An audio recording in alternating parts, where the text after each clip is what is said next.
So that's great. That's great perspective, and I'd echo your thoughts on clinical practice because it is an incredible change management theme that runs throughout all the work that we do. As we're seeing networks narrow, as we're seeing these clinically integrated networks which distribute funds based on some of the things that you're referring to, we're seeing that start to move just a little bit, but it clearly is much more of a journey. The fascinating thing is that the resolution of the cost issue comes at the end of the day from making the decisions around the things that are just described, which is what is such a wild card in terms of how quickly outcomes-based measurement and be able to deal with variability in outcome at the clinical practice level, because that's not a low-hanging fruit question. So we've got a few minutes left. I wanted to give each of the panelists an opportunity to provide a sort of a final reflection on the theme and the things that we've talked about. We've had a number of really interesting points made here in the brief time we have together. So, Jeff, you want to start? Maybe give us your kind of final comment? Sure. If you have a portfolio company that it talks about here, lowers costs, improves access, or improves outcome and quality, it's trying to be selling. That's going to be mine. On that note, we've got two buyers up here. Well, one thing we haven't talked about, Brad, that I think we all experience in our own healthcare is just think about our group, part of PMA for 17 years, we had a health plan. The employee had a little bit of skin in the game, but not much. We paid our chipped in your monthly premium, and really the bank today had a lot of risk. Today, we've got, Ritz, we have a high deductible plan, Blue Cross. We've got almost all the skin in the game. The first $5,000 to spend is coming out of my pocket, not my employer's pocket. Just think about how you think differently as a consumer of healthcare, and high deductible plan, risk is now shifting to you. You're much more aware of the dollars you're spending, where you're going. Just think of the opportunity that creates. I mean, it's something we have to talk about, but it's fundamentally shifting a lot more risk from the employer to the employee, which is frankly the way it should be. Just think about the opportunity that creates and how that shifts. Yeah, great comment. That's good. Yeah, like I said, a lot of money, the federal government's going to put a lot of money in healthcare. We've got a lot of winners.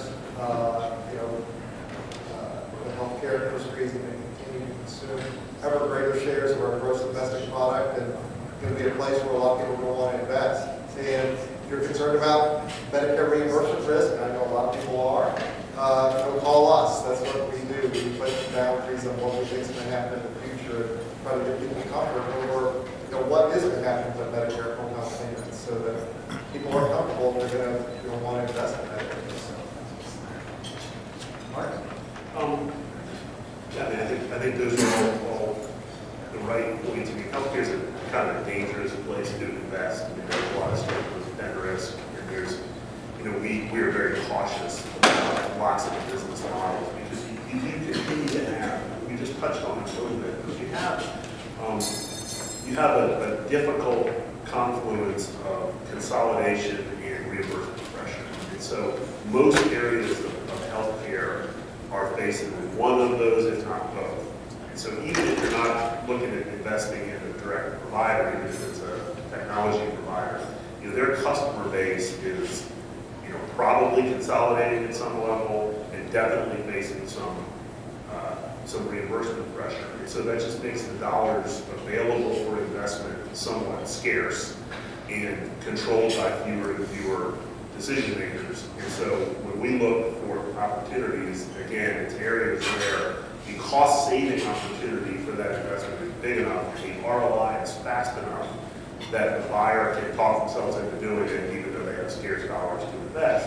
And where the end market is not consolidating so quickly that you just feel like you're running out of customers. And what's driving the consolidation is a much longer discussion. But there are certain areas where it makes sense, and it's going to keep happening. Hospitals are trying to control more referrals. They're trying to get out in front of some of this risk that they're going to have to own. There's other areas that are probably going to be consolidate more slowly because there's just not as much benefit to the big groups to have them in-house. And I don't think that the systems necessarily want to own everything for the sake of owning it. They want to own things that, they feel like they can, drive more business to the areas of care where they make the most money. And so, we spend a lot of time worrying about the balance between reimbursement pressure, changing regulations, and consolidation. Yeah, so that's a terrific closing statement. Thanks, Art.